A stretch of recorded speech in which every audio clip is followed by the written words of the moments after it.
23.2. Listening to. Conflicts of interest. We need to recognise that there have always been conflicts of interest.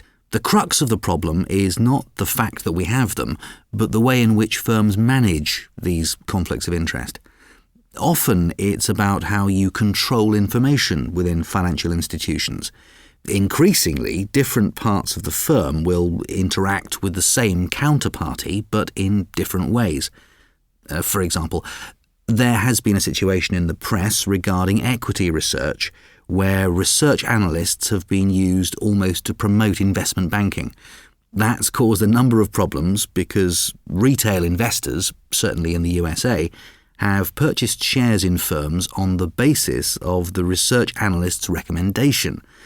There has been a suggestion that the view the analysts gave on those firms was actually not their real view. Their private view was that the firms were not nearly as attractive as they stated publicly, but they made these statements because there was a chance that if they did, then the firm would give investment banking work to the bank. Statistics in the UK show that the number of buy recommendations on firms substantially outweigh the number of sell recommendations on firms. So clearly there is a balance to be achieved here. There's also auditing. Certainly a number of auditing firms have realised that the set of skills that they have within the firm means they are often very well placed and legitimately placed to provide extra consultancy-style work. Again, that is not necessarily a problem. What needs to be monitored is how this is managed with respect to the relationship with the client of the auditor.